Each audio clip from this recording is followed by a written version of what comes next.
Hacer de la necesidad virtud es un dicho recurrente. Un dicho que muestra cómo ante situaciones inciertas, lo que hoy nosotros denominaríamos como crisis, estas pueden revertirse a través de una inteligente propaganda.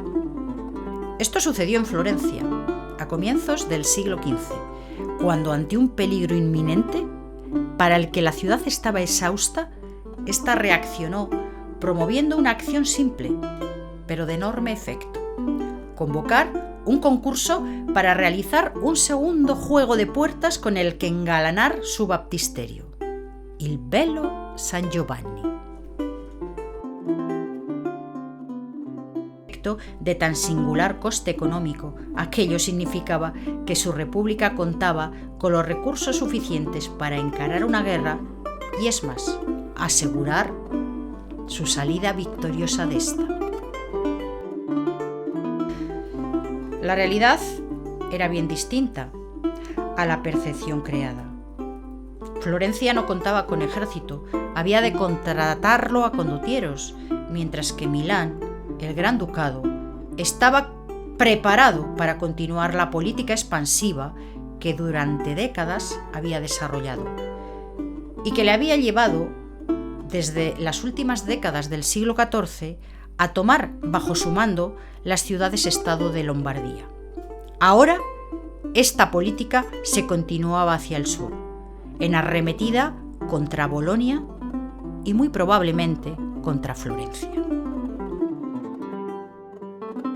Florencia era consciente que la derrota comienza a tejerse con el desánimo, y esto es lo que intentan evitar en 1401, cuando el gremio de la ropería, instigado por la propia señoría de Florencia, convoca un concurso que promueve la contratación de las puertas, una propaganda festiva que invitaba a participar a los artistas más importantes de la ciudad, y no solo a ellos, a todos aquellos de las comarcas circundantes. Así, artistas como Brunelleschi, Jacopo della Quercia, Francesco di Valdabrino, Simoni da Colle, Ghiberti, Niccolo de Arezzo o Niccolo Lamberti, todos ellos se apuntaron a la convocatoria prescrita por el gremio, por Liarti, sujetos a una solución ejecutiva, que era la de realizar una escena introducida en un marco cuadrifoliado, donde la escena a desarrollar no era otra que el sacrificio de Isaac. El baptisterio contaba ya con un juego anterior, realizado por Andrea Pisano. Este segundo juego terminaría por magnificar el conjunto. Iban a ser unas puertas de bronce que dialogaban con la tradición clásica, en la cual las basílicas, los monumentales templos como por ejemplo el Panteón, contaban con magníficos ejemplares fundidos en este carísimo material.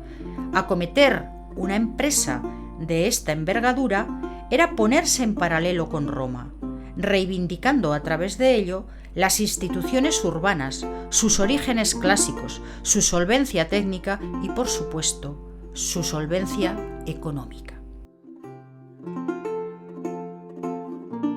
Eran dos fórmulas compositivas distintas. Aquella de Brunelleschi, más ajustada a las tradiciones puramente toscanas, organizaba la composición en bandas horizontales, mientras que la de Ghiberti, mucho más elegante, más internacional en cuanto a los conceptos, organizaba la escena en torno a verticales. Ganó Ghiberti, puesto que su obra estaba más acorde con los gustos de lo que eran los gremios mayores, aquellas personas que se integraban dentro de lo que era un patriciado urbano. Los gustos de estas, más proclives a lo gótico, hacían que gustaran ordenaciones verticales y sobre todo la marcada elegancia que a través de estas realizaciones podía vislumbrarse. Pero además de esto había una serie de novedades que contrastaban con las puertas que habían realizado en el siglo anterior los Pisani. En estas otras puertas de los Pisani todavía la figuración era netamente gótica. Sin embargo, en estas ya va a haber una serie de cambios importantísimos, unos cambios que van a introducirnos directamente en lo que son las cimentaciones del Renacimiento, de ese primer Renacimiento que coincide con el siglo XV. Entre las novedades que podemos observar en estos paneles está la representación de la profundidad, la representación de la atmósfera, guardando por supuesto las leyes de la perspectiva.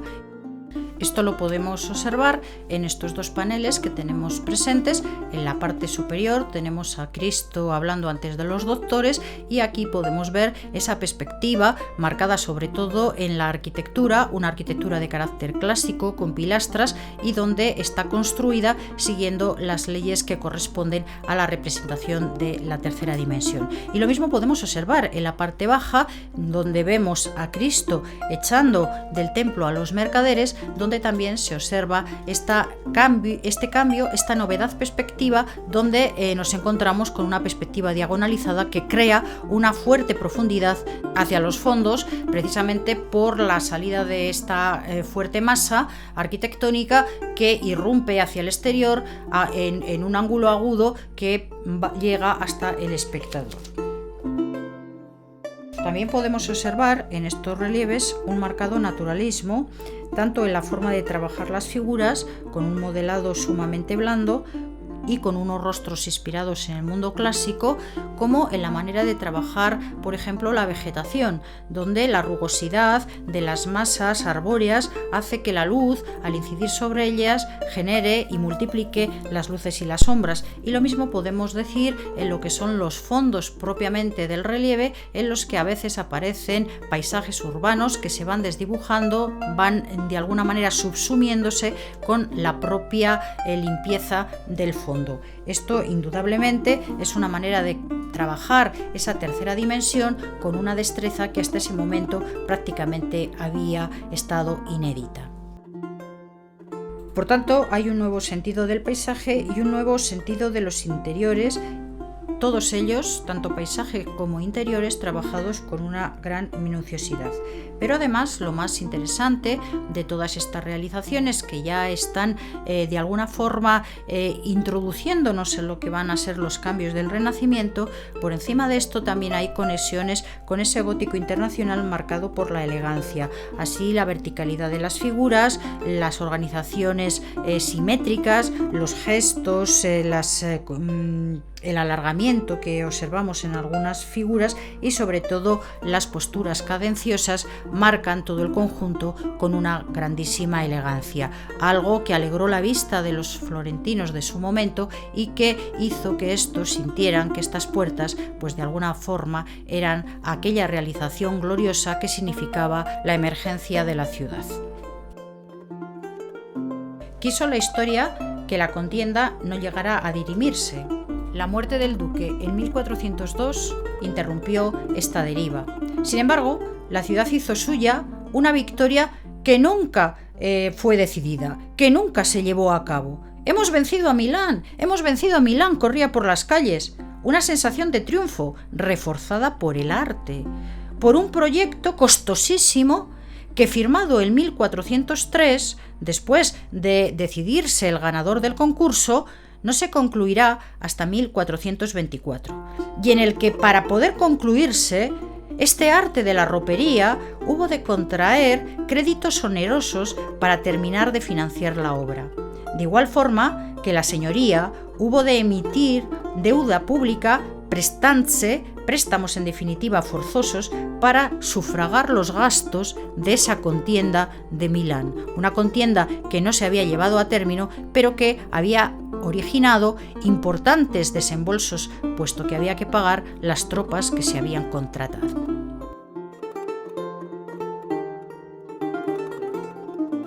Era pequeña cosa, pues Florencia sabía hacer virtud de la necesidad. Lo había demostrado desde 1348 con la peste negra, y lo mismo en las diferentes recesiones y revueltas, incluida la famosa revuelta de los Ciompi. Todas estas revueltas que había vivido, de todas ellas se había levantado, había pasado por encima de las recesiones, había pasado por encima de las luchas, había sobrevivido a todo y sobre todo había sacado provecho de la decadencia de sus vecinos, y esto lo probaba su liderazgo sobre Pisa y Siena.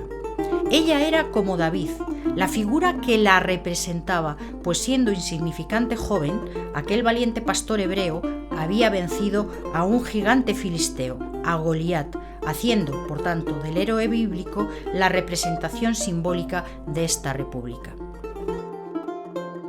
Un orgullo cívico que se inclinaba a la hora de rezar su grandeza. En estos casos no se hablaba de guerras, no se hablaba de victorias, no se hablaba de próceres insignes porque no lo sabía. Se hablaba de belleza, se hablaba de monumentos, se hablaba de obras de arte.